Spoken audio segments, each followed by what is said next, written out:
الحمد لله رب العالمين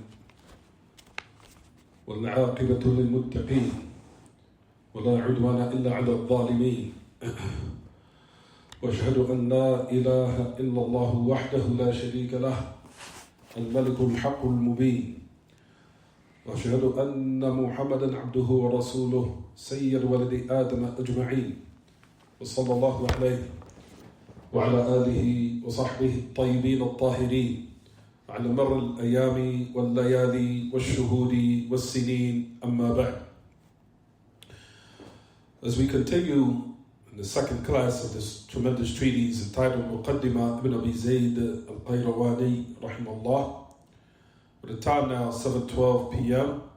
Thursday, May the 18th, 2023, where it agrees with the Islamic calendar was the Thursday evening, the 28th of Shawwal, the year 1444 after the migration of our Prophet alayhi salatu wasalam.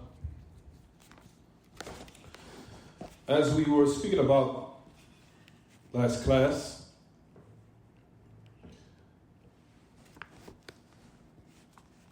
about what was the affairs pertaining to this book and why was it entitled Muqaddimah. As we know, the word Muqaddimah in the Arabic language means introduction. We explained the reason why. Why is it called the introduction, even though the book is connected with Aqidah? Because we said that this great Imam, Abu Muhammad or Abdullah Ibn Abee Zayd, and his kunya was Abu Muhammad, as we'll talk about in a minute, you'll find that he was from those great ulama who catered to the madhab of Imam Malik, rahimahullah. And in his book, in fiqh, which is pertaining to the book entitled Mudawwana, we'll also talk about this in a minute, inshallah. He gave an introduction to his extensive book. He had an extensive book, and in the beginning of that book, which was an introduction, he talked about his belief. Because we know that any great scholar within the religion of Islam, any great scholar, what made him great was his aqidah. It wasn't the affairs of fiqh that made him great only. That wasn't the foundation. The foundation of what made any scholar great in our religion is to be upon the proper belief. So you'll find in his book, in the beginning of it, he wrote what we're going to study. The book was, in the introduction that he wrote, was so beneficial, and it was so muwaffaq, blessed, and given success by Allah, to the point where the ulama took that portion or that small introduction out of his extensive book and made it in a separate book. And that's the reason why it was called Muqaddimah Ibn Abee Zayd, the introduction of Ibn Abee Zayd. So it was a book inside of a book, even though the intention of the author wasn't to make it a book. But the ulama seen how beneficial it was, to the point where they pulled it out of his book and made it a separate book because it was that beneficial. So that little small introduction, the ulama and a lot of them had explained it. What we want to speak about today is who this individual was, this great Imam. His name was Abu Muhammad Abdullah Ibn Abee Zayd. As you'll find that he was from the area of the Balda, or from the cities of the Maghrib. As we know today, Maghrib, where it's located, it was a Balda, or a city called, or rather a land called Qayrawani. As you'll find in the distance or the region of the west, you'll find that a lot of them adopted the madhab of Imam Malik. A lot of them from in the western region, what we know today is Morocco, and those lands, and that side. And we know that the Muslims used to rule Spain, and they used to rule Portugal, they used to rule all those lands, all the way up to France.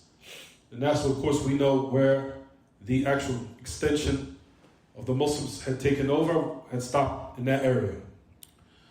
But before that, those cities in that type of region, a lot of them to this very day are upon the madhab of Imam Malik. So you'll find that this great Imam, he is from that region, where you'll find that he serviced the madhab of Imam Malik in his time, and he was from those who stood out, to the point where this great Imam, his name is called the little Imam Malik. You'll find that his name is called Malik al-Saghir, the little or the young or the little Imam Malik. Meaning that he catered towards the madhab, and he was from the prominent scholars that catered in service to madhab, until the point as the ulama have perceived him as being an Imam Malik of his time.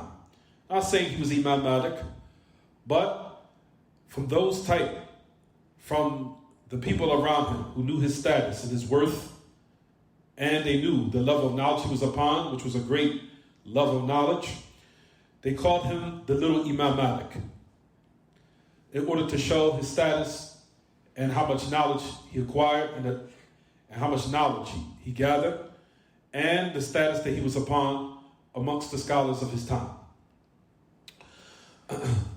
You'll find that this great Imam, Abdullah ibn Abee Zayd, of course, you'll find the services that he had given towards the madhab and the great knowledge he was given, and what the ulama say about him, as we'll talk about in a minute.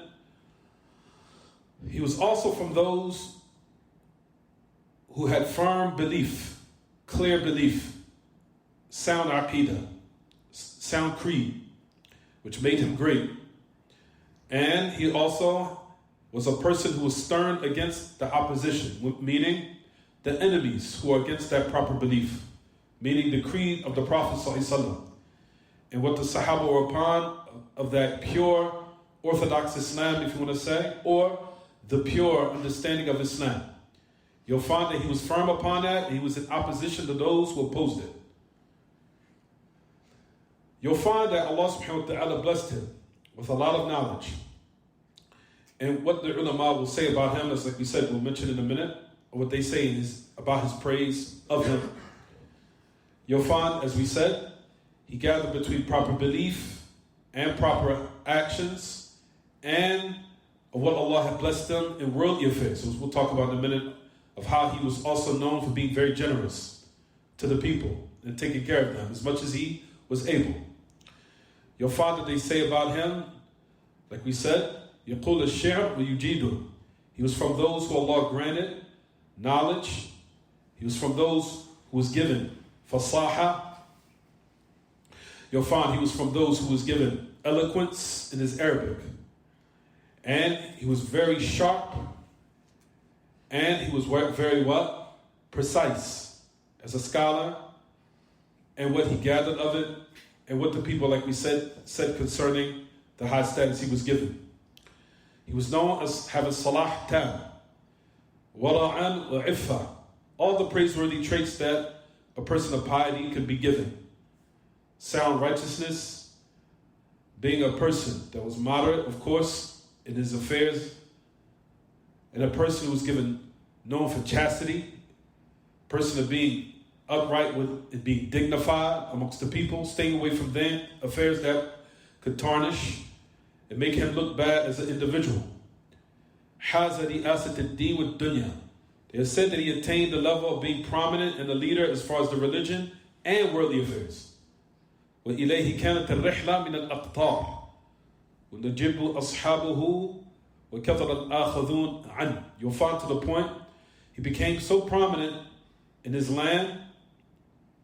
But first, before he became prominent, he was the one that had taken knowledge from the people of his city, for his lands. As we know from the ways of the student of knowledge, is that he sits with the scholars of his lands first and tries to soak up and acquire all the knowledge he can from the people around him in his locale, sitting with them and benefiting from them until he embarked upon, of course, his own travels outside of his land, seeking knowledge from those remote lands around him, from other scholars and other places. And you'll find that after he completed and gathered all these narrations, a lot of people from others started hearing about him, and a lot of them became plentiful, taking knowledge from him. You'll find that the great scholars from the lands of his time also knew of his status, until the point, like we said a moment ago, he was given the title, the younger Imam Malik, or the smaller Imam Malik. There was a scholar at the time named al-Qabisi.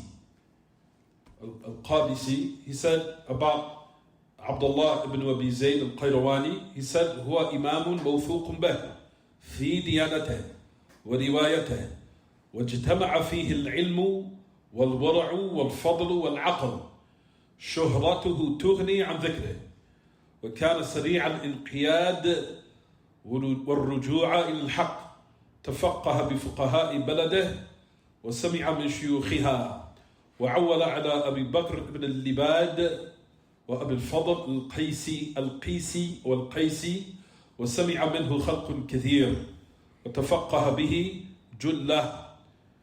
He said in praise of this great Imam, he said he was an individual in which knowledge gathered within him, piety and virtue, and sound understanding. He said how he is known, or his reputation of how it's known amongst the people, that it suffices for even mentioning him, meaning that's how known he was amongst his peers, comrades, and people within his land. Alaykum salam.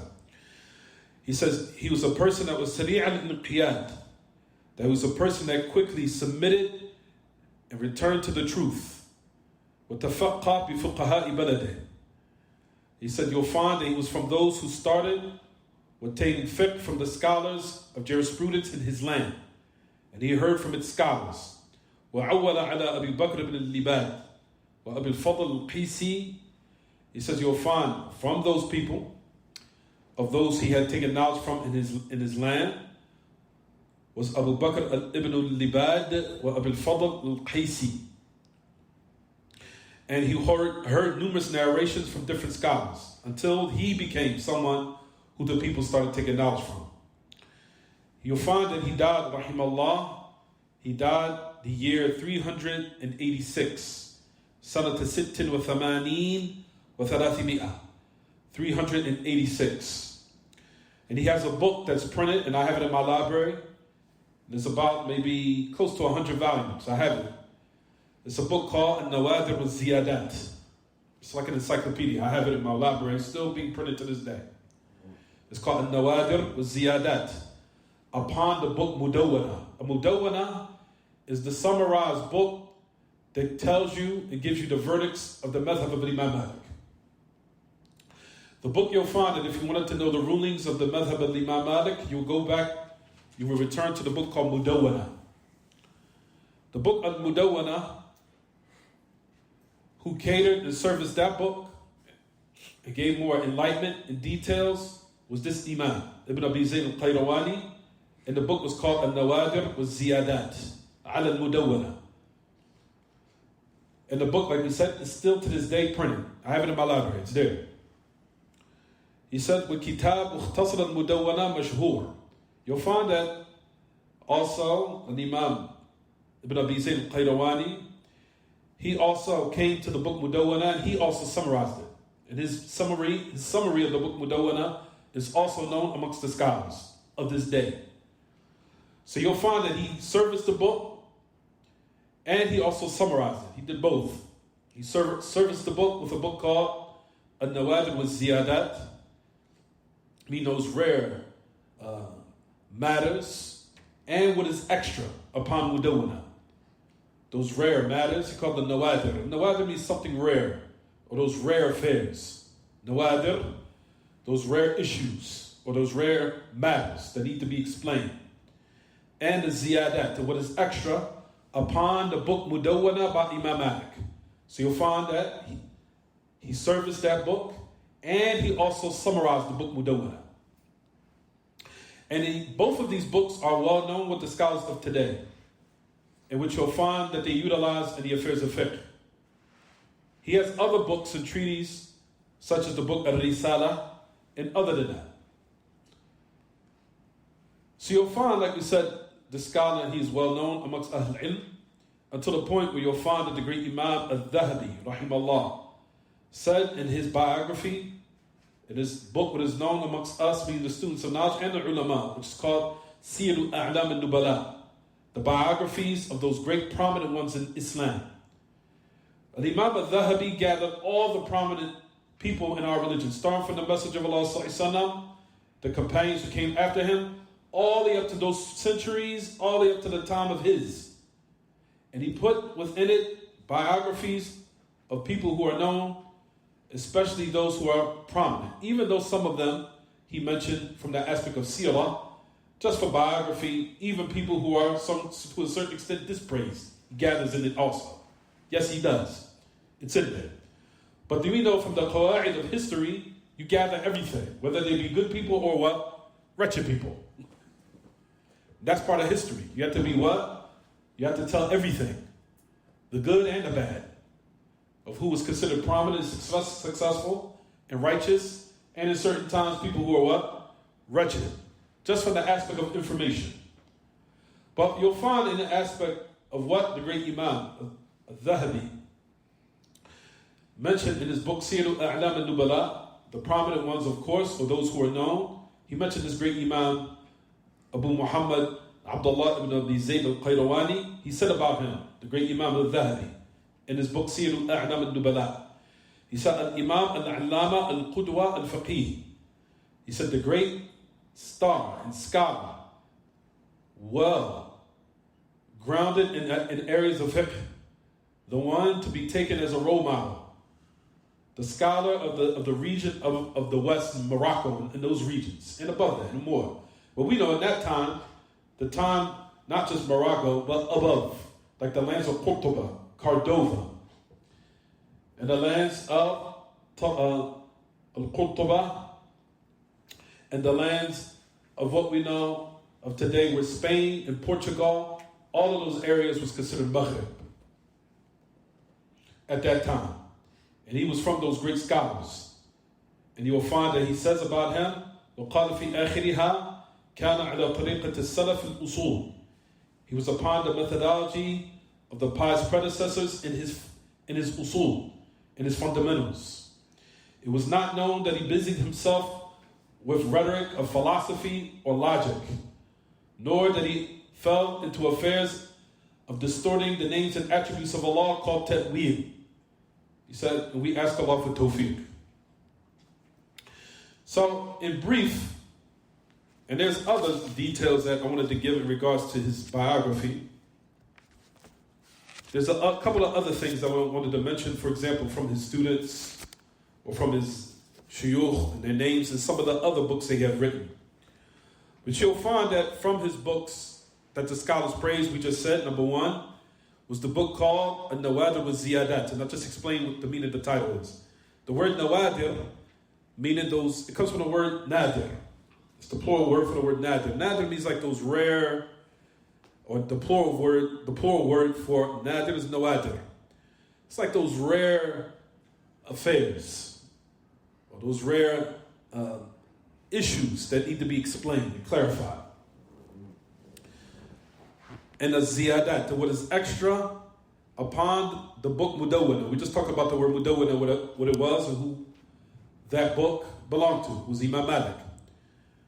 Also, the second book, for example, the summary of the book Mudawwana. Like we said, these two books are relied upon the affairs of fiqh, especially in the western region where Morocco is and in those lands.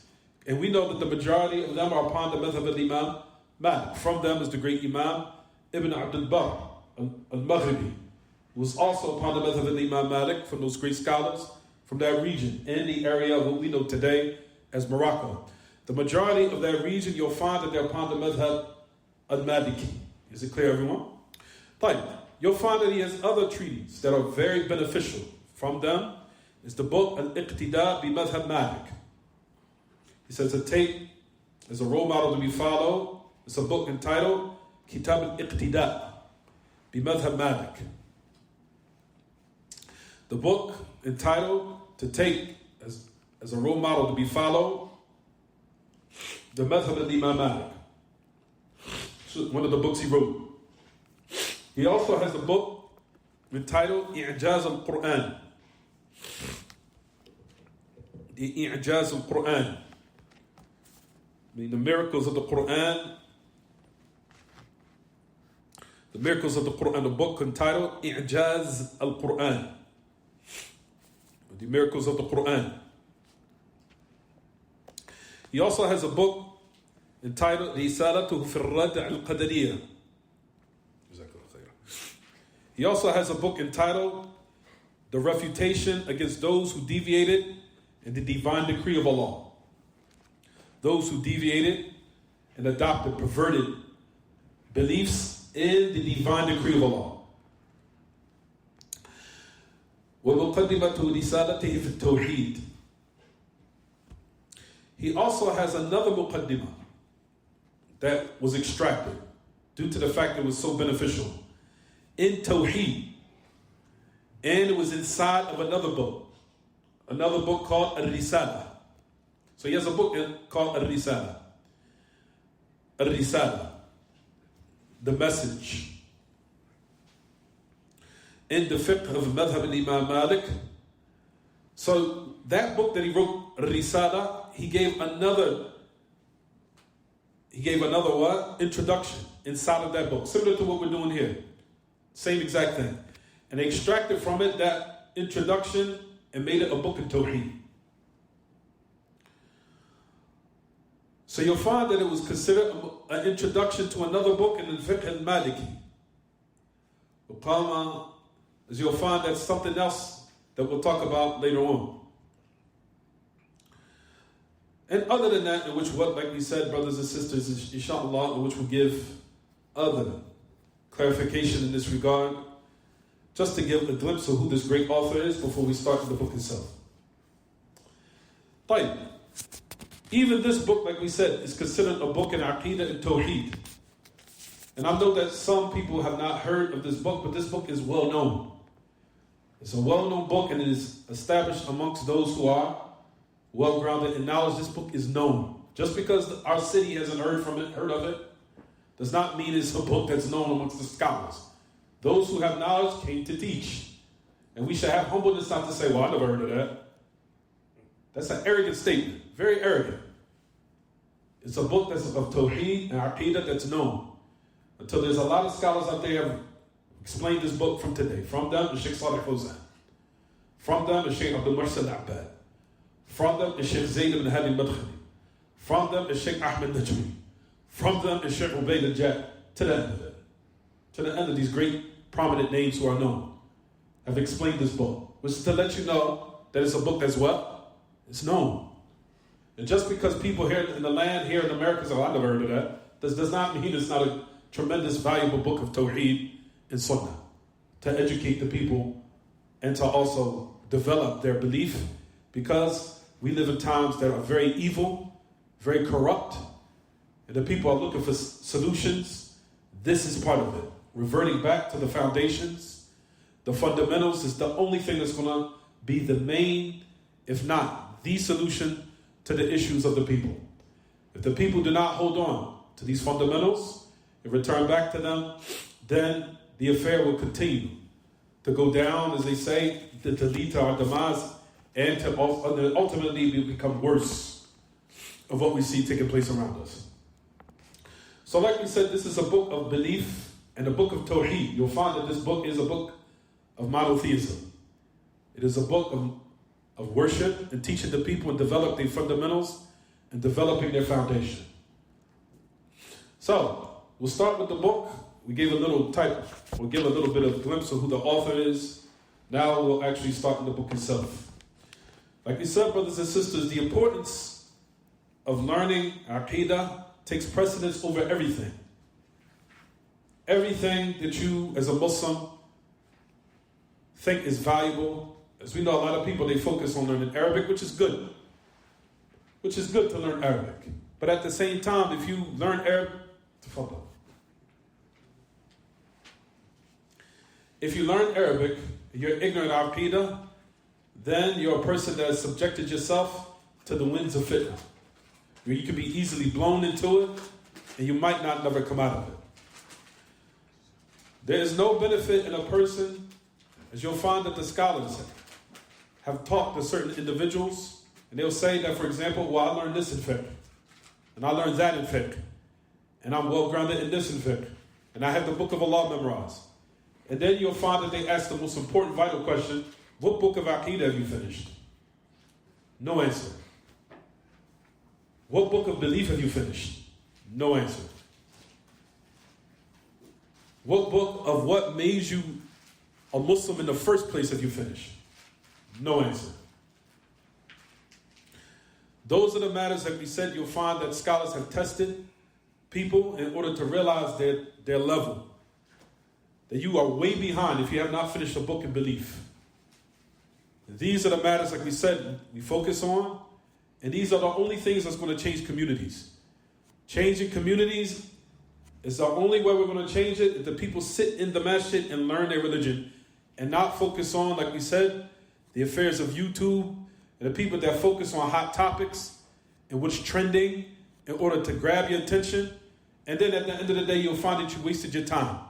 And the affairs of the religion, if you was to ask certain matters that every Muslim is supposed to know, you're the most ignorant of people.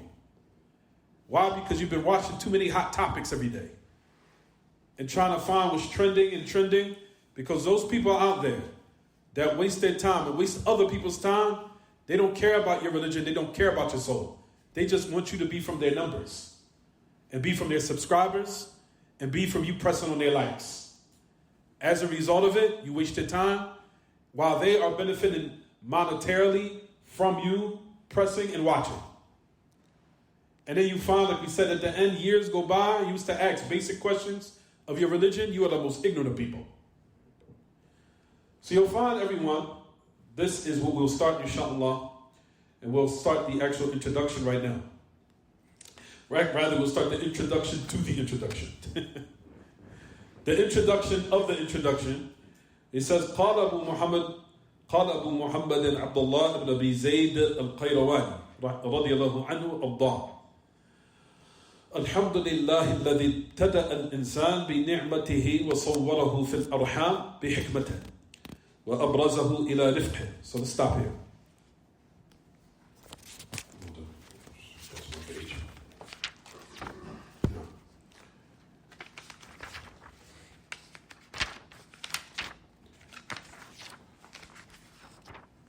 You'll find, like we said, this book, how Allah subhanahu wa ta'ala blessed and put so much benefits in this book, and you'll realize it as we go through it, bi'idhnillah. So Allah subhanahu wa ta'ala, the author starts with the praise of Allah subhanahu wa ta'ala. As we know, he says, Alhamdulillah. All praise is for Allah, the one who originated the human being, or started the human being, by his bounty. ابتدأ الإنسان بنعمته. He's the one that originated the human being by his blessing. Share with someone there. Share with your brother next door. They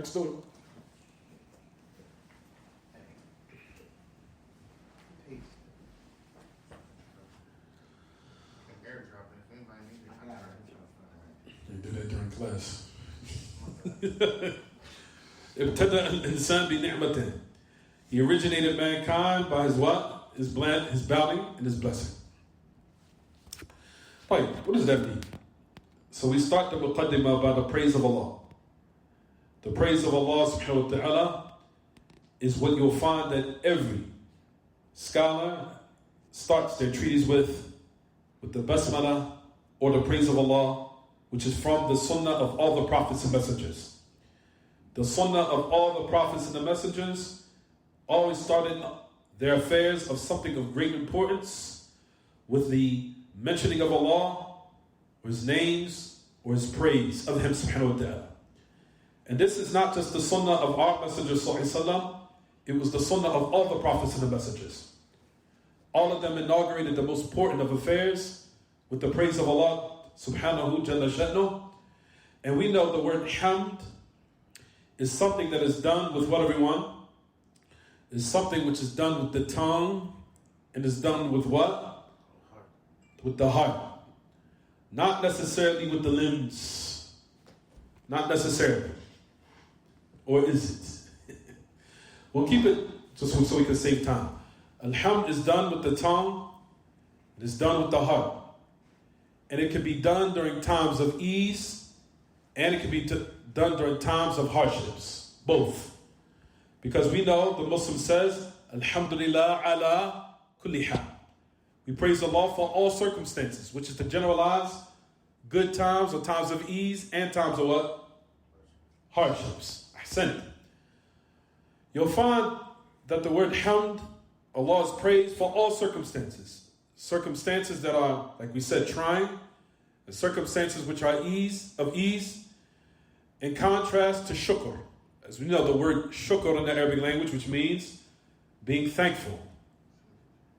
Being thankful, everyone, the affairs of being thankful are done with three affairs. They are done with the heart, the tongue, and with what? The limbs. Hamd is done with the tongue and the what? The heart. Not necessarily with the limbs in all cases. The word shukr, or being thankful, or thanks, is done during times of ease, and during times where Allah is blessing you, in affairs of ease. And in regards to hamd, hamd is done during the time of what? Hardships and what? Ease. So it's done in all those affairs. In contrast to shukr, as I said, the word shukr, or thanks, is done during times of what? Ease only. And the word shukr, or thanks, is done with the tongue, it's done with the limbs, and it's also done with the heart. When we say heart, meaning belief. Meaning you are thankful for Allah, for that blessing He has given you. And as we know, the ni'am of Allah cannot be enumerated, nor can they be counted. A person might ask, what do you mean? The ni'mah of sight, the ni'mah of hearing, the ni'mah of having your limbs, be able to walk. All these affairs, you will not sell them for millions of dollars if someone was to offer it to you. Which is to let you know how valuable these blessings are. If someone was to offer to you right now, I give you $10 trillion for your eyes, you would say no. They're not for sale. There's no what? Value in my eyesight. I'll give you what? I will give you $5 million for both of your hands. You will not sell them. Due to the fact you know how valuable they are. And how easy it makes you to what? Carry out your daily affairs. And if those affairs are removed, then you will what? Be in a great, difficult disadvantage, and you will be in a state of great hardship. Which is to let you know how great these what? These blessings are to Allah. These blessings are that Allah has given us and granted to the creation. So you'll find that from those matters of shukr, or being thankful, is done with those three arkan, those three pillars. You carry out being thankful by what? The heart, the tongue, and by the what? Limbs. By the heart, the tongue, and the limbs. All three. As it comes in the poetry, أَفَادَتْكُمُ النَّعْمَاءُ مِنِّي ثَلَاثَةٌ يَدِي وَاللِّسَانِ وَالضَّمِيرِ الْمُحَجَّبَةِ. As it gathers a lot of movement because something else you need.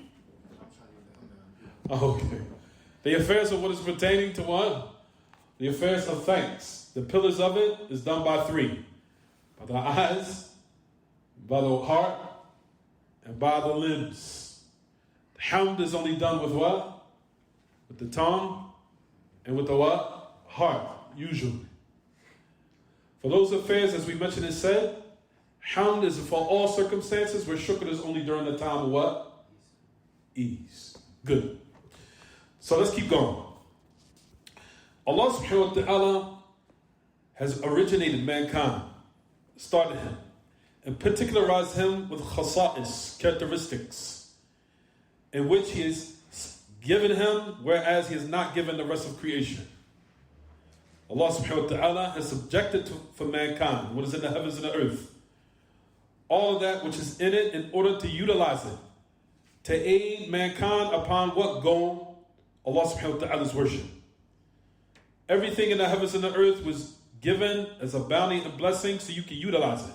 Your eyes, your sight, your hearing, all these type of faculties are utilized for the ultimate goal, which is the worship of Allah subhanahu wa ta'ala, and to carry out and execute that goal. That's the only reason why we've been here for a small moment of time in this cursed dunya, meaning this praiseworthy, disgusting place. that we're here for temporarily, and then we're being tested, and then one person embarks upon the next stage, which is the next life, and that's the final abode. Allah subhanahu wa ta'ala has what? Has given us everything in the heavens and the earth so we can actualize this what? Goal, as we said. He gave mankind and taught him clarification. And he also provided him of what? All types of provisions. What are all these affairs utilized for? To carry out that same mission, which is his worship. So everything of what mankind was given, of blessings, sight, hearing, and what Allah gave of the ability to articulate, speak, express yourself, and what Allah has facilitated of provisions for all different types, and it's well known. All those matters are utilized for the mission to what? Worship Allah subhanahu wa ta'ala. That's the reason why all these matters was granted to us. Granted to us so we can utilize it to carry out that mission, and we utilize it for our affairs of which we utilize it for enjoyment in certain aspects which are in the boundaries that Allah has set, of course. Allah subhanahu wa ta'ala has created Adam, and he's the father of mankind. Allah subhanahu wa ta'ala in his book in Surah Al-Baqarah made him the Khalifa in the earth. And it's not the Khalifa of Allah. But you'll find that certain people, they say that Adam is the successor of Allah in the earth. That's incorrect. Adam is the successor of the human beings within the earth. As Allah subhanahu wa ta'ala says, Surah Al-Baqarah, إِنِّي جَاعِلٌ فِي الْأَرْضِ خَلِيفَةً. Verily, I'm going to make in the earth a successor or a Khalifa. Meaning, there will be one to come after another. That one will die and someone will what? Fill his place. The meaning of the ayah is what? That the human being will come and they will what? Be a successor, whereas the other one will die, of course, and the one will come and take his place for the human beings, not for Allah. There's no Khalifa of Allah. There's Khalifa for human beings, one coming after another, or one generation coming after another. So that's number one. So Allah subhanahu wa ta'ala particularized Adam, the father of mankind, of being Khalifa, the successor in the earth for the human beings. And Allah subhanahu wa ta'ala taught him the names of everything, until Allah subhanahu wa ta'ala used this as a hujjah, as an argument for the angels to show what he's preferred mankind even over the angels. Where he said, of course, that he has what? Given him knowledge, and he had told the angels, أَنْبِئُونِي بِأَسْمَاءِ هَؤُلَاءِ إِن كُنْتُمْ صَادِقِينَ. As it comes to Surah Al-Baqarah. Tell me the names and inform me the names of these things if you're truthful. Until the angels, of course, entrusted the knowledge and said, "You, glory be to you, we have no knowledge except by what you taught us." Then Allah subhanahu wa ta'ala said to Adam, tell them and inform them of those names. So to let you know, in this particular instance, Allah preferred mankind over what? The malaika. Without knowledge and teaching him the names of everything. Until as we know that the angels had acknowledged and confessed their bounty of Allah and what Allah subhanahu wa ta'ala has preferred his human being or the creation of the human being over them. Until the point where Allah subhanahu wa ta'ala even commanded them to prostrate to Adam. That prostration was because, of course, what Allah had granted Adam of that knowledge that they did not have any awareness of. That type of sujood, when the angels prostrate, that type of prostration was not a prostration of worship. That was a prostration of honor and greeting. Ikram wa tahiyyah. It was a prostration of honor and greeting, not the prostration of worship. As we know, the prostration of worship is not permissible except for Allah. In all of the shara'i', all the legislations that were given to the prophets and the messengers. However, in certain shara'i', in certain legislations of some of the prophets in the past, it was permissible to make sujood of what? Of, if you want to say, salutation or greeting or honor. In some of the previous what? Legislations of the past. And we have the stories of what happened with Prophet Yusuf. With Prophet Yusuf, alayhi wa ala nabiyina afdal as-salah wa tabat taslim, you'll find that Prophet Yusuf, Ya'qub and his parents and his brothers made sujood to him. As it comes in Surah Yusuf. That type of sujood, of prostration, was not the sujood of ibadah. It was sujood of what they call what? Of tahiyya wa ikram. It was the sujood of what? Of greeting, salutation, and to show honor. What's the delay for that? The delay for that is what the angels did with Adam. Is it clear, everyone? So that type of sujood was the sujood of what? Salutation, greeting, and honor. Not the sujood of worship. So Allah subhanahu wa ta'ala wanted to show the high status of Adam, of what he granted to him of knowledge, until the point where the angels themselves, expressed that they had no knowledge of, and that, brothers, it's kind of loud up back there. The affairs of what's pertaining to the knowledge that Allah subhanahu wa ta'ala granted Adam over the angels. And as a result of it, Allah subhanahu wa ta'ala commanded the angels to prostrate to Adam. And like we said, that type of prostration was not the prostration of what? Worship. It was called sujood, what, everyone? Ikram wa tahiyyah. Sujood ikram wa tahiyyah. Of honor, and if you want to say, greeting. As we know, tahiyyah means to greet. Of greeting. And showing honor. And those type of affairs. Allah subhanahu wa ta'ala created Adam. And he brought him from non-existence. And he made him out of what? Teen, out of dirt. And that clay. And we do not believe in Darwinism. The affairs that human beings evolved from monkeys and cavemen and those type of affairs are rejected in our religion. Rather, that's from the affairs of disbelief. Because you'll find there are Muslims out there who do not educate themselves properly, believe in this nonsense. And what's so strange is if you go back to history of Darwin himself, he even said that it is what? Is suspect. So how to the person that comes up with their own theory find it what? Suspect, but the people follow it, which doesn't make any sense. Even Darwin himself, it's just a theory. It can be accepted to what? Either be what? He being true or not. To the point where he has somewhat doubt in it. Those type of matters are to let you know that these matters are all what? Rejected. So those matters you'll find that what is from the belief of the Muslims is that the human being was created from what? From dirt and from clay. And that they do not come or originated from monkeys until they what? Develop into human beings. That's all rejected and that's kufr. Why? Because it's rejecting what Allah has said clearly in His book. So you'll find that from our belief is that Adam originated from what? Non-existence, and Allah brought him out of it. And He originated him from mud and teen, from that clay that He made him. And when Allah subhanahu wa ta'ala brought him out of that, He made him in the best of image, meaning how He perfected His creation. As Allah subhanahu wa ta'ala says in Surah At-Teen, وَلَقَدْ خَلَقْنَا الْإِنسَانَ فِي أَحْسَنِ تَقْوِيمٍ. We have created mankind in the best what? Formation. And in the best creation.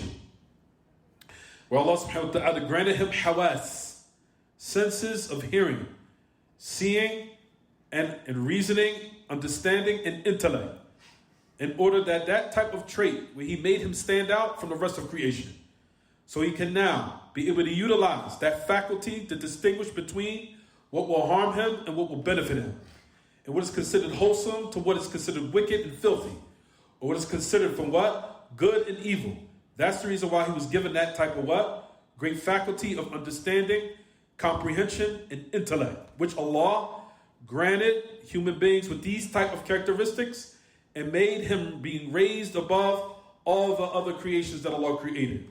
And that's considered great honor. And that's the reason why Allah subhanahu wa ta'ala says in Surah At-Teen, وَلَقَدْ خَلَقْنَا الْإِنسَانَ فِي أَحْسَنِ تَقْوِيمٍ. Indeed, we have created mankind in the best of image. And which the other ayats that we know in the book of Allah, where Allah subhanahu wa ta'ala says, يَا أَيُّهَا الْإِنسَانِ مَا غَرَّكَ بِرَبِّكَ الْكَرِيمِ الَّذِي خَلَقَكَ فَسَوَّاكَ فَعَدَلَكَ فِي أَيِّ صُورَةٍ مَا شَاءَ رَكَّبَكَ. O mankind, what makes you fooled? By your great Lord. By your great what? Lord. In which He has created you, and He has made you upright, meaning He's perfected your creation. And made it straight and perfected. In any image of what Allah, what He wills, He can what? Assemble you. All of these affairs, as we said, brothers and sisters, which as a result, if you want to say, just to sum up and keep everything concise, Allah subhanahu wa ta'ala is praised for this great ni'mah. And like we said, to show you the value of these great blessings, that if Allah subhanahu wa ta'ala, or if they didn't have no value with us, then you would never sell them. Because you know that these great faculties that Allah has granted you are not for sale due to the high value that they have with yourself. You would never sell your legs, your limbs, your toes, your eyes, your ears, your tongue. All these matters are priceless. And they're not for sale to let you know how great these blessings are. So one can be what? Grateful that Allah has granted it to you. And you can carry out the proper thanks in order that what? Allah will continue to bless you in them. And to bless you in your affairs. And to utilize these type of blessings to carry out the ultimate goal of why you're here in the first place, which is the worship of Allah and you being submissive to your Lord in the affairs of worship. And that's why Allah subhanahu wa ta'ala says, Surah Al-Dhariyat, وَمَا خَلَقْتُ الْجِنَّ وَالْإِنسِ إِيش إِلَّا لِيَعْبُدُونَ مَا أُرِيدُ مِنْهُمْ الرِّزْقِ وَمَا أُرِيدُ أَن يُطْعِمُونَ إِنَّ اللَّهَ هُوَ الرَّزَّاقُ ذُو الْقُوَّةِ الْمَتِينَ. Verily, I have not created mankind and the jinn except to worship me. He says, we do not want from the provisions, nor do I want for them to what? Feed me. Verily is the Allah is the one that is mighty, the majestic. He is the possessor of what? The quwwah, and He is mateen subhanahu. Allah subhanahu wa ta'ala does not need us. He does not need our worship. And Allah subhanahu wa ta'ala is not benefited from the worship of those who worship Him. Nor is Allah harmed by the disobedience of those who disobey Him. That's our belief. That is our what? Our creed. Just because we worship, that does not mean that Allah what? Needs it. And just because we disobey Allah, that doesn't mean that Allah subhanahu wa ta'ala is harmed by what we what? By what we commit or what we indulge of actions that anger Him either. Those matters, as we said, number one, Allah is not in need of our worship, in which that benefit will now arrive where Allah subhanahu wa ta'ala will profit from it. Those affairs are negated. Why? Because we believe in a characteristic of Allah called ghina, absolute self-sufficiency and not in need of anything. Allah has the characteristic which is from His characteristic of His essence, meaning Allah has the characteristic of self-sufficiency all the time. There's never a time except that Allah is always free from any need. That affair is from His essence always. Allah does not need the throne. Allah does not need the angels. Allah does not need the human beings. Rather, it's the opposite. The arsh of Allah needs Him. The angels need Him. Everything in the heavens and the earth need Him. And Allah holds up all of them by His command. Allah holds up all of them by His command. And none of those affairs that we just said, He does not benefit from them, because that affair is a type of need when you benefit from something. That's a need. To let you know that Allah is not in need of what? The creation, nor their worship, nor their obedience, even though Allah commanded us to do it so we can benefit from it ourselves. Is it clear, everyone? You'll find from that hadith, as it says in the hadith in the narration of the Prophet ﷺ, that we know of hadith al-Qudsi, Ya ibadi, لو أن أولكم وآخركم وإنسكم وجنكم كانوا على أتقى قلب رجل واحد منكم ما زاد ذلك في ملكي شيئا. يا عبادي لو أن أولكم وآخركم وإنسكم وجنكم كانوا على أفجر قلب رجل واحد منكم ما نقص ذلك في ملكي شيئا. وفي رواية ما نقص ذلك مما عندي إلا كما ينقص المخيط إذا أدخل البحر. To the end of the hadith, the message of Allah sallallahu alaihi wasallam, he said, "Oh my servants," he said, "if the first of you and the latter of you, and the mankind of you and the jinn of you were upon the most pious of hearts from amongst the men, from amongst yourselves, that would not increase in my kingdom anything in the least." Meaning, the benefit of your worship is for yourself. Allah does not need it at all. Is it clear, everyone? Your uprightness is for yourself. And the uprightness is for what? For your benefit and for your what? Salvation, yourself. Allah does not benefit, nor does He have any benefit or any need of benefit from the creation. Those affairs, and also the Prophet ﷺ said, that Allah said, "O humanity, if all of you are upon, or the first of you, or the latter of you, or the most righteous of amongst you, or the most, if the mankind from amongst you, and the jinn of you, or the most upon the most wretched of our heart from amongst you, that would not decrease my kingdom anything in the least." You'll find a narration that says, "Ya ibadi, innama hiya a'malukum, أحصيها لكم ثم أوفيكم إياها فمن وجد خيرا فليحمد الله ومن وجد غير ذلك فلا يلومن إلا نفسه." He says, Allah subhanahu wa ta'ala says, "It's your deeds and I'm going to hold you accountable for it." إنما هي أعمالكم أحصيها لكم ثم أوفيكم إياها. It is your deeds I'm holding you accountable for, and I'm counting and I'm enumerating it exactly and accurately and precisely against you or for you. Then I will repay you for it. For whoever finds good, let him praise his Lord. And whoever finds other than that, do not let him blame anyone except himself. So we'll find that those affairs, like we said, all of that is from these matters that we're speaking about now, from the blessings of Allah subhanahu wa ta'ala, is that He has perfected His creation, He's perfected us, and He has perfected the human being and how He developed in the womb of His mother. And then you'll find that Allah, from His infinite wisdom of how He created this affair perfectly in a systematic order, that even an innocent baby, when it comes out, automatically the hearts are soft against it, or soft for it, to cater and help it, which is also from His infinite mercy. All those matters are from the ni'am that Allah has bestowed upon His creation. I'm sorry, keep going. We'll stop here. Maybe go for 5 more minutes. Who has the book? That Allah has given that image, or He has made mankind in that perfect human image, and He has perfected his human being. You see it within the wombs. You see it? Yeah, I gotta advertise this more. I gotta probably put on the line so we get the people ready, so when they come to class, they're ready to go. Tafadhal.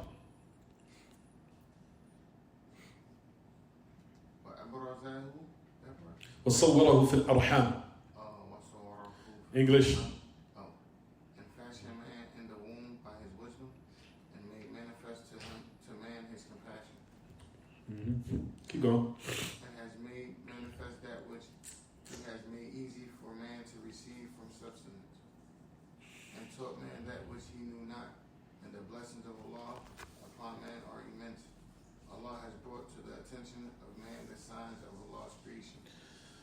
Jane, notice it says, the great Imam, he starts, if you want to say, for lack of better words again, in the introduction of the introduction. The introduction of the introduction.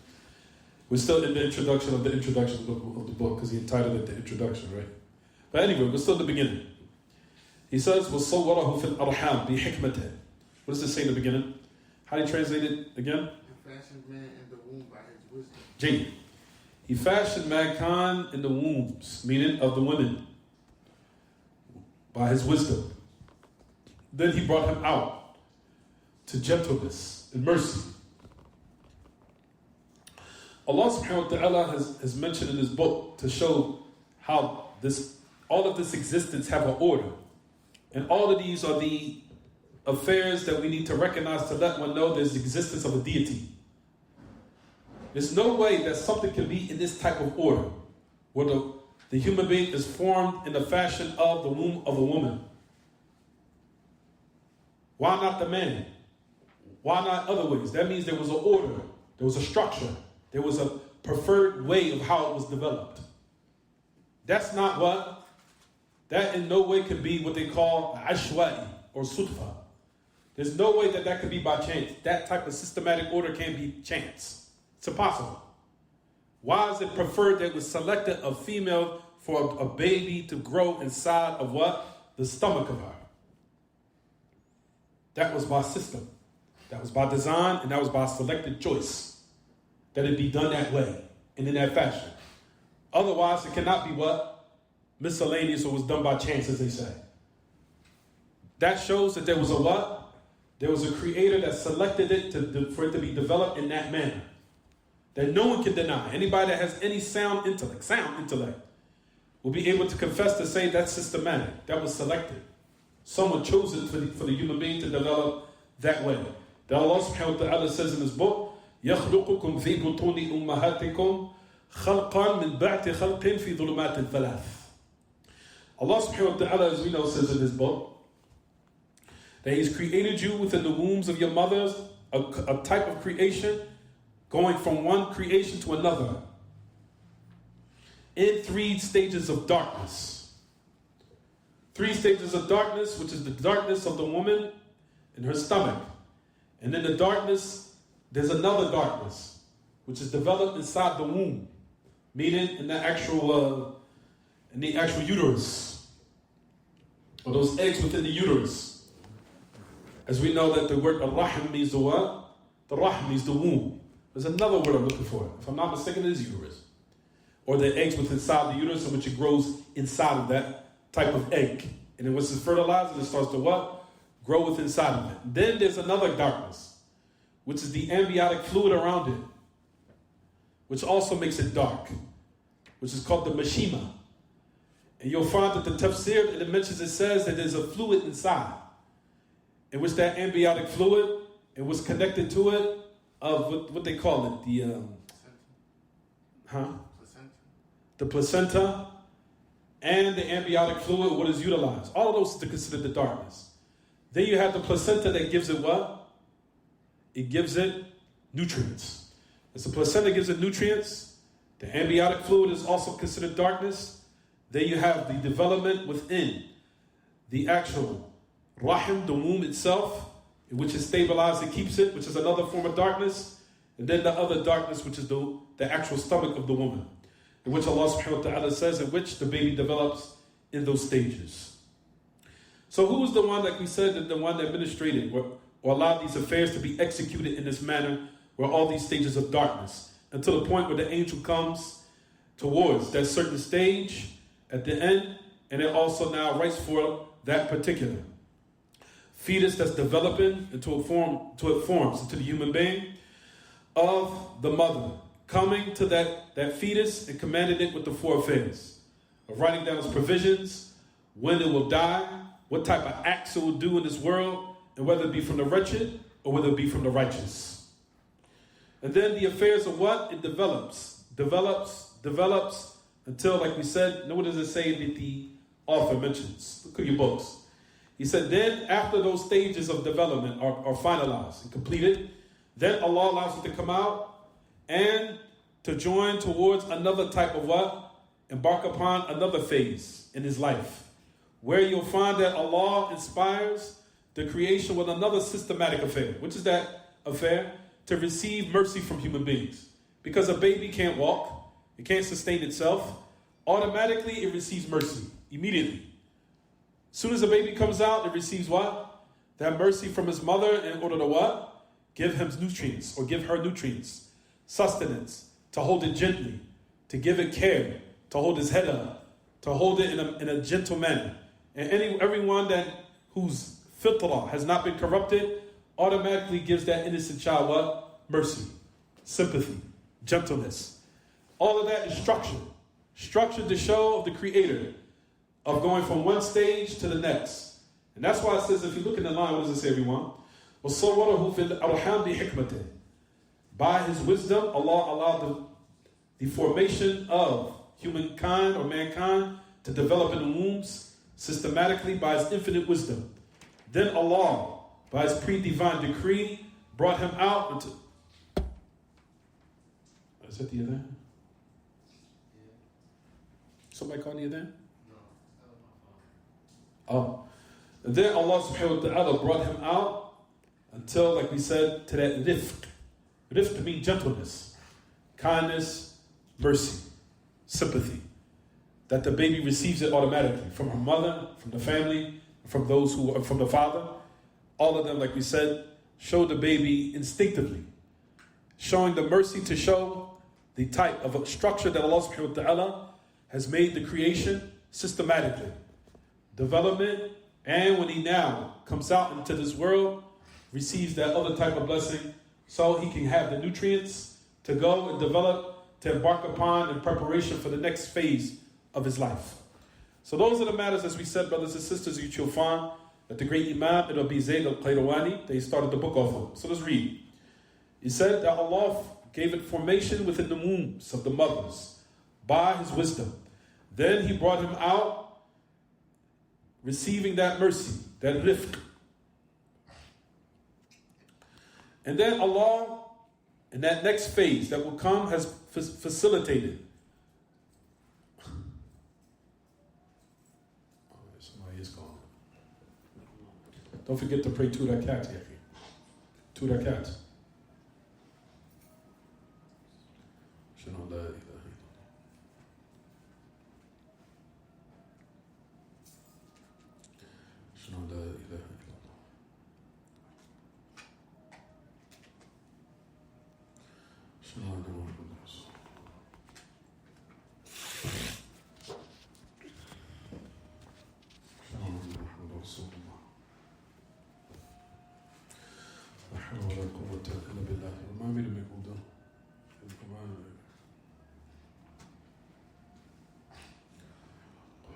Get a chair, sit in the chair. You know, man, if I sit down, it's going to hurt, period.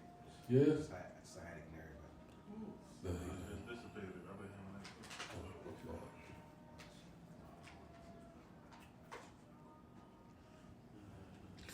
اللهم رب هذه الدعوة التامة والصلاة القائمة آت محمد رسوله والفضيلة وبعث المقام محمود الذي وعدته.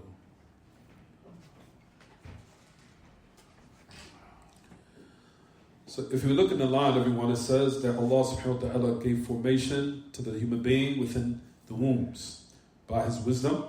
Then he brought him out to receive gentleness. I think that's clear, right? Like, then he says, then the next phase, or if you want to say when he came out of the womb, automatically he also started receiving sustenance. وَمَا يَسَّرَهُ لَهُ مِنْ رِزْقِهِ. He also, when he's facilitated for mankind to attain of his or her provisions. So let's keep reading, because I wanted to start the actual book itself next class, next week. So let's keep reading. وَعَلَّمَهُ مَا لَمْ يَكُنْ يَعْلَمْ وَكَانَ فَضْلُ اللَّهِ عَلَيْهِ عَظِيمًا وَنَبَّهُ بِآثَارِ صَنْعَتِهِ وَأَعْذَرَ إِلَيْهِ عَلَى أَلْسِنَةِ الْمُرْسَلِينَ الْخِيَرَةِ مِنْ خَلْقِهِ. Let's keep reading. And then he taught him of what he did not have of knowledge, or he did not know. And the bounty of your Lord upon him is magnificent. And he also gave him awareness of the athar, the effects of Allah's perfection and creation of him. And Allah also gave and made excuses for him by or upon the tongue of the best of the messengers, or those who are the selected prophetic prophets and messengers from the creation, meaning from the human beings. So let's keep going. So it says, Allah subhanahu wa ta'ala عَلَّمَهُ مَا لَمْ يَكُنْ يَعْلَمْ. Allah subhanahu wa ta'ala has created the human being and taught him what he did not have knowledge of. Ar-Rahman, as we know, عَلَّمَ الْقُرْآنِ خَلَقَ الْإِنسَانَ عَلَّمَهُ الْبَيَانِ. Allah subhanahu wa ta'ala says in his book, the most merciful, and Allah عَلَّمَ الْقُرْآنِ, that he gave the knowledge of the Qur'an. He created the human being and he taught him bayan. Bayan meaning of eloquence, expression, speech, and all those affairs that cater towards his conveyment of what he wants and needs and what he expresses, and the affairs of guidance. All of that is from the meanings of the word bayan, of expression and of eloquence and the ability to speak. All those affairs you'll find that Allah subhanahu wa ta'ala has taught the human beings. And to the point you'll find that the Ahl Ilm say, even in the early stages, mankind starts to articulate just by hearing. And they start to acquire those affairs, which is a blessing from Allah. That type of eloquence and expression, all those affairs in which he did not know in their early stages, and he develops and he acquires it. And the affairs that's pertaining to what? The greatest of all knowledge, which is to be properly guided as a human being. Because if the human being was left for himself after Allah created him without any direction, without any proper guidance, and due to the fact that Allah's infinite wisdom knows that human beings have different opinions, different outlook on affairs, then if the human beings was left to that, they would be destroyed. As a result, you'll find from the greatest of blessings, Allah has provided for them not only to be in this world as a human being, but also for those understandings and those opinions to be what? Put in its proper perspective by giving them guidance and by giving them proper knowledge from revelation, which was granted upon the tongues or upon the greatest of the human beings who have been chosen by Allah, which is the prophets. You'll find that Allah subhanahu wa ta'ala, from his ni'am also, which you'll find is from the muqaddimah, from the introduction of Ibn Abee Zayd al-Qayrawani, which is counting all these different blessings that Allah has given and granted human beings. From them is that he taught mankind, of course, and the message of Allah, alayhi salatu wassalam, which is the final prophet, which is from the greatest of the blessings that human beings receive, which Allah also bestowed upon mankind. You'll find that the message of Allah, alayhi salatu wassalam, from the greatest of bayan, in which he said in his supplication concerning the praise of Allah, لا أحصي ثناء عليك أنت كما أثنيت على نفسك. I cannot enumerate the praise upon you.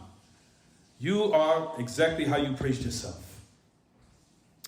All of those matters, like we said, you'll find that the great Imam, from his great, eloquent talent that he was given, rahimahullah, in order to show these great ni'am and these great blessings, in order to inaugurate his book, and in order for this book also to be used as a separate book inside of the other, as we said. The last thing we'll mention, talk about, and we'll stop here, inshallah. It says, Allah subhanahu wa ta'ala has given us signs of his existence, and we just talked about that through the whole lesson. And that's just some of them. But those signs and those blessings are more than what we mentioned, way more. Those are just some of them. The ability to see so you can see where you're going. The ability to hear so you can hear sounds.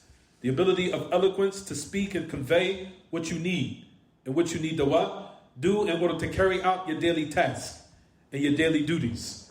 That by you expressing it and having eloquence and having language. That's also from the designs in which Allah subhanahu wa ta'ala has told us to reflect upon.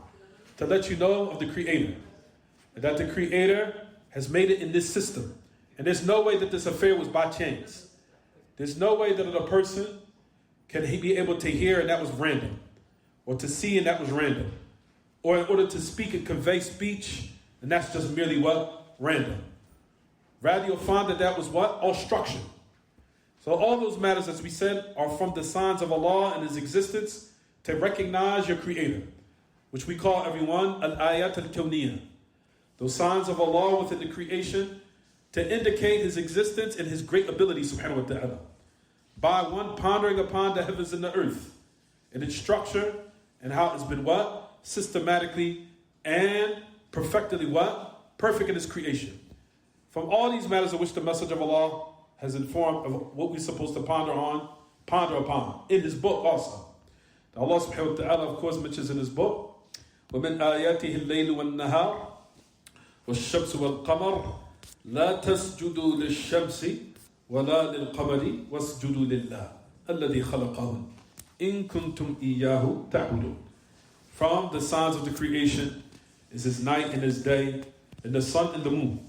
Do not prostrate to the sun, nor to the moon.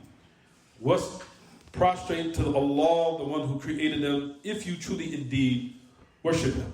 The last thing, like we said, everyone, his signs breaks down into two. The signs of Allah within his creation, as we know. And the second sign is the signs within his religion, and to study it, and to know how perfect it is, to let you know. And it also indicates the greatness of the Creator. If you ponder upon those matters and you study the religion in depth, you will come to the conclusion that this affair of Salafiyah and Sunniyah was perfected. As walillahi alhamd, every day, walillahi alhamd, even I was just driving in the car before I came here to this class. I always say to myself every single day, I say Allah subhanahu wa ta'ala's religion is perfect. If the people only knew and realized how perfect Salafiyah is and how the people are messed up. It has nothing to do with the religion of Allah. But the people are jacked up. People are messed up out here. But the affair of what's going on with Allah Himself, His religion, is perfect. Those affairs will always keep you strong as an individual within this dunya. So I always let you know that the religion is perfect. Allah subhanahu wa ta'ala, His revelation is perfect, but the people aren't. Those affairs will always be your guide in life for you to be stable, even though you're being tested in so many affairs and by so many people. And those affairs, if you realize that, you will always be strong and you will be able to be guided through these dark times that we live in trivial, trying times that we're living in. The more you study Salafiyah and ponder, of course, about the creation of Allah, we just gave examples of that from His ayat al-kawniyah, from within the signs of the creation. And look how systematic it is. And like we said, eyes so you can see, ears so you can hear sounds, nose so you can breathe in air for oxygen, a tongue so you can taste and speak and express yourself with. That's systematic. There's no way that's random by chance. It's impossible. There's no way that that was by chance. Then create from it a female so it can what? Find joy and comfort and reproduce by that female. That's systematic. There's no way that was what? That was random and that was by chance. It's impossible. Those affairs is what's coming upon one to ponder one. In addition to that is the second category. The ayat of Allah subhanahu wa ta'ala, which is in the religion, in the Kitab and Sunnah, wa Fahm al-Salaf. If you study it and engross yourself in those affairs, you will come to the conclusion without any doubt. It is from the most greatest of feelings to know that what you're upon is the haqq. And you have no doubt in that. There is no feeling greater than that. Not just of a feeling, but what substantiates that feeling or validates it of the ilm that backs it up. Knowledge is what will give you surety that you have no doubt what you're upon is the truth. And nobody will be able to tell you otherwise. It is not based upon a feeling. It's based upon the knowledge that you have. The knowledge that you have to let you know that those affairs of Salafiyah is perfect, but the people are jacked up. The people are what? Messed up out here. That will be your guiding light in order to guide you what? Through the dark times of what we live in this dunya today. Is it clear, everyone? Fine, we'll stop here. Any questions about the lesson? I have to make, we'll do it. Any questions? It's pretty clear. Pretty clear? That's good. So this was an introduction of an introduction. So the third class is next week. الدرس الثالث الأسبوع القادم إن شاء الله بإذن الله الأسبوع المقبل. Any questions؟ متأكدون؟ ما عندكم سؤال؟ هل من سؤال واستفسار؟ تفضل وإشكال تفضل. تفضل. This is actually this مقدمة is actually one of the first books of Aqidah in America, believe it or not. You was? Yeah. Gee.